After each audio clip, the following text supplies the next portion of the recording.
استني، رايحة فين؟ تعالي هنا. الأكل النهاردة مش مصري، الأكل النهاردة سعودي. يعني ايه؟ يعني الكبسة بجد حلوة جدا ومن الأكلات السريعة. هي أكلة الحلة الواحدة اللي انت هتعمليها كلها في حلة واحدة، فمش هتحتاج معاكي مواعين خالص. وكمان هنعمل ايه؟ سلطة الدقوس، ما هي ما تحلاش الا بيها.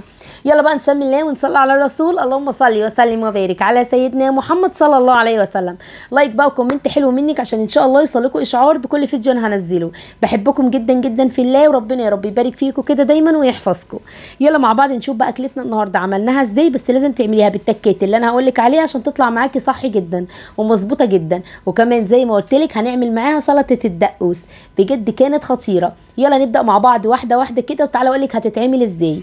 بس اهم حاجه، ايوه احنا بنحط توابل، بس توابل معينه اعمليها زي ما انا هقول لك كده النهارده عشان ما تطلعش معاكي. ممكن تزودي مقدار من التوابل فتطلع معاكي ممرره، لا احنا عايزينها كده مظبوطه وتبقى خطيره. دي طريقتي اللي انا معتمداها وما بعملش غيرها. بجد كانت طعمها وهمي وخطير جدا، عجبت الولاد وكمان طلبوها مني تاني. شوفي المقادير اللي هقول لك عليها وطريقتها النهارده ويلا معايا. اول حاجه معانا اللحمه، هننزل طبعا بمعلقتين من السمنه البلدي وشويه من زيت الذره. وهبتدي كمان اللي انا انزل باللحمه. احنا هندي اللحمه كده تشميعات، يعني ايه؟ هنفضل نقلبها كده لحد ما تتشوح معانا.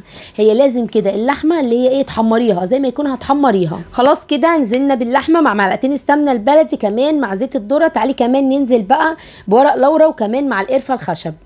خلاص كده. وفي كمان توابل كده بتتجاب من عند العطار، خلطه الكبسه، قولي له خلطه الكبسه بتتجاب كده لوحدها من عند العطار، هي بتبقى في كيس كده برده هوريه لكم دلوقتي. خلاص كده نزلت بورق اللورا وكمان هنزل بالقرفه الخشب. وهبتدي كمان اللي انا اسيبهم كده ياخدوا بقى تطعيمه التوابل دي، يعني وهي اللحمه بتتحمر هنسيبها تاخد من الايه، من القرفه الخشب وكمان ورق اللورا كده، وهتبقى طعمها بجد حلو جدا. وهننزل كمان بالتوابل، هتنزلي بايه؟ بخلطه الكبسه زي ما قلت لك، وفلفل اسود وبابريكا. وكمان ما ننزلش بالملح الا في الاخر، يعني احنا مش هنملحها الا في الاخر، عشان انت لو ملحتيها دلوقتي فاللحمه طبعا مش هتستوي.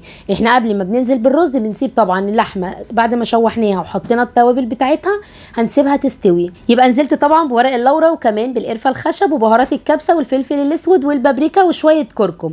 وهنبتدي طبعا نقلبهم لان احنا عايزين اللحمه كده تتشرب من التتبيله بتاعتنا.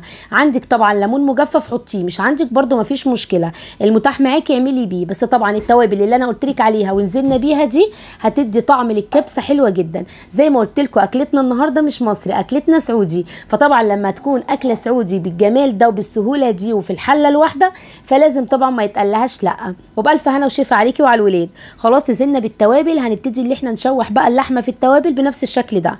ولما نيجي نشربها بالميه لازم تكون ميه سخنه، يعني تكوني غاليه ميه كده وحاطه ميه في الكتل تكون سخنه. خلاص هنا بوريكم ان اللحمه اتشربت من التتبيله مع ورق بقى اللورا مع كمان القرفه الخشب مع ده كله مع بهارات الكبسه والفلفل الاسود والكركم وكمان البابريكا. وقلبنا ده كله مع بعض. هنبتدي بقى في الخطوه دي ننزل كمان بقوطه مقطعينها قطع صغيره. خلاص كده كمان بقى القوطه يا سلام على جمالها، بتخلي طعمها حلو جدا بجد وهميه. والله العظيم اكله انت هتشوفيها انا متاكده ان انت هتعمليها وبجد هتشكريني من سهولتها ومن طعمتها. نزلنا كمان بالقوطه بقى اللي مقطعينها قطع صغيره. هنستنى شويه كده وهنبتدي اللي احنا ننزل بالميه. طبعا الميه لما تنزلي بيها يعني ما تكتريهاش قوي، يا دوب هتغطي اللحمه وهتوطي عليها فهتلاقي اللحمه معاكي استوت وكمان التتبيله لسه موجوده فيها، لان احنا محتاجين توابلها دي قوي، ما هي التتبيله دي اللي هتدي طعم للرز خرافي. خلاص كده نزلت بالتوابل ونزلت بالقرفه ونزلت بورق اللورا ونزلت كمان بالقوطه اللي احنا مقطعينها قطع صغيره وشوحنا اللحمه في ده كله. وهبتدي بقى في الخطوه دي كمان اللي انا انزل بقى بالميه. وزي ما قلت لكم لازم ما تكونش ميه من الحنفيه، لازم تكون الميه ميه سخنه عشان ما ايه اللحمه تستوي معاكي بسرعه. خلاص كده نزلت اهو بالميه بنفس الشكل ده، يا دوب بس غطيت اللحمه. وايه ده اول ما تغطيها بنفس الشكل ده هتبتدي اللي انت طبعا تهدي عليها النار، فلما تهدي عليها النار هتتعمل معاكي وهتبقى حلوه. خلاص كده هديت بقى على اللحمه النار وسبتها كده بقى عشان تستوي. يلا نعمل مع بعض سلطه الدقوس بجد خطيره ووهميه. هنبتدي احنا نجيب معلقتين من السمنه البلدي، هننزل بالثوم اللي احنا فارمينه، هنقطع كمان فلفل كده زي ما انتم شايفين دواير بنفس الشكل ده. نزلت بالثوم طبعا هياخد معايا لون، هننزل بالفلفل كمان هياخد برده معايا لون بنفس الشكل اللي انتم شايفينه. وهنبتدي بقى هننزل بايه كمان، هننزل بقوطه مقطعينها قطع صغيره. وطبعا معانا قوطه طبعا ضربينها في الخلاط، بس ما تصفهاش، هتبتدي ان انت تحطيها كده. نزلت هنا بالثوم قلبته طبعا خد معايا اللون الذهبي، ونزلت كمان زي ما انتم شايفين بالفلفل، وممكن بقى تقطعي قوطه كمان مقطعوها قطع صغيره. وبعد كده هننزل بمعلقتين من الصلصه عشان نعزز لون القوطه، وخلاص كده هيبقى اتعملت معاكي وهتبقى حلوه. يلا مع بعض كمان هنبتدي بقى اللي احنا ننزل بشويه كمون وكمان كزبره وكمان ملح وفلفل اسود وبابريكا، وخلاص على كده. وهنغطي بقى عليها وتسيبيها بقى تتسبك كده وهتبقى حلوه جدا. قطع اصلا الفلفل اللي فيها كمان سبايسي، فبتبقى كمان وهميه. هي ما بتتعملش الا كده على فكره، ما بتتعملش الا بالفلفل السبايسي. وخلاص هنسيبها بقى هنا. تكون طبعا اللحمه معانا استوت. وتعالي كمان بعد ما اللحمه تستوي هقول لك كمان هنعمل بقى ونحط الرز ازاي ونشرب الرز ازاي. انا عن نفسي بعملها بالرز البسمتي، فكل كوبايه رز بتاخد معايا كوبايتين من الميه، يعني حتى في سوى الرز العادي هو نفس الحكايه. فطبعا لما اجي احطها على اللحمه برده هعمل نفس الحكايه. انا بعملها زي ما قلت لكم بالرز البسمتي. خلاص هنا هسيب بقى هنا كمان سلطه الدقوس بقى تتسبك، يعني ايه لازم كده ايه تتقل معاكي، فهتبقى حلوه قوي. واول ما تتقل معايا هتحط لها ليمون وخل، يعني اول ما السلطه تتقل معاكي لازم تحط لها ليمون وخل. سلطه الدقوس هتبقى معاكي خطيره بالتوابل اللي احنا حطيناها مع الفلفل اللي احنا قطعناه قطع صغيره. والله العظيم هتبقى حلوه جدا جدا. واي حاجه من ايدك حلوه يا ست الكل اكيد طبعا. هنا بقى هبتدي خلاص اللحمه اتاكدت ان هي استوت واستوت كويس جدا. هبتدي بقى اللي انا انزل بالرز، وزي ما قلت لك كل كوبايه رز هتاخد معايا كوبايتين من الميه. وخلاص على كده هنزل بقى بالرز واديله كده تشميعتين، وبعد كده هبتدي كمان اللي انا انزل بالميه. واوعي تنسي تنزلي كمان بفلفل اخضر كده، لان الفلفل الاخضر بقى والرز بيستوي مع اللحمه، فالفلفل الاخضر بيدي بجد طعم حلو قوي لما يجي كده كمان يتشرب بقى، يعني الرز يتشرب كمان، فالفلفل بيديله طعم حلو جدا. الرز كده يتشرب مع اللحمه مع الصوص اللي نازل. في المرحله دي هبتدي كمان اللي انا ملحها كويس. اوعي تنسي تملحيها في المرحله دي. هتلاقي اللحمه نفسها فيها كمان ملح وحلو جدا. الرز استوى كمان وملحه بقى مظبوط. وطبعا عاير الملح طبعا يا ست الكل، واكيد طبعا كلكم عارفين كده لان طبعا كلكم ستات بيوت شاطره.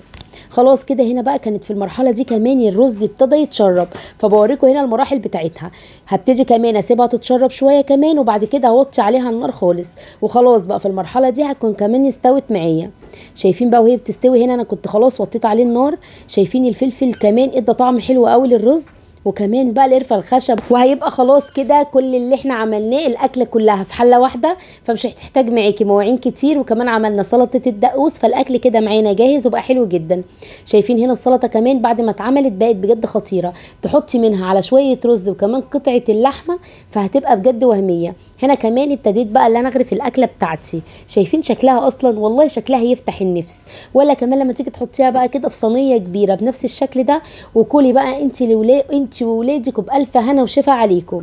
ويا رب كده تعملي لهم احلى واجمل الاكلات، وربنا يا رب يبارك فيكم كده دايما ويحفظكم. خلاص هنا حطيت بقى، شايفين بقى هتبتدي ان انت تطلعي اللحمه على الوش، فهتبقى معاكي بنفس الشكل ده. وطبعا تاكليها بقى مع الفلفل كده والرز بقى اللي متشرب من التتبيله، وتاخدي كمان قطعه اللحمه وتحطي عليها سلطه الدقوس اللي قلت لك عليها. خلاص كده عايزه ايه تاني؟ الاكله سهل وسريعه وما خدتش معانا اي وقت خالص. يلا كده ما تحتاريش في اكله بكره، اعملي لهم بكره قولي لهم انا مش هعمل لكم اكله مصريه، انا هعمل لكم اكله سعوديه. فطبعا الولاد هتفرح جدا من طعم الاكله وكمان من ريحتها. هي اصلا وانت بتعمليها من ريحتها هيقفوا معاكي في المطبخ ويقولوا لك خلاص يا ماما احنا جعانين. يلا كده يا ربنا كده دايما يفرحك دايما بولادك ويخليهم لك، امين يا رب العالمين. ان شاء الله نعمل مع بعض فيديوهات تانية كتير. وعايزه اقول لكم ان اللحمه بجد زبده مستويه وحلوه جدا. واشوفكم على خير ان شاء الله الفيديو اللي جاي، والسلام عليكم ورحمه الله وبركاته.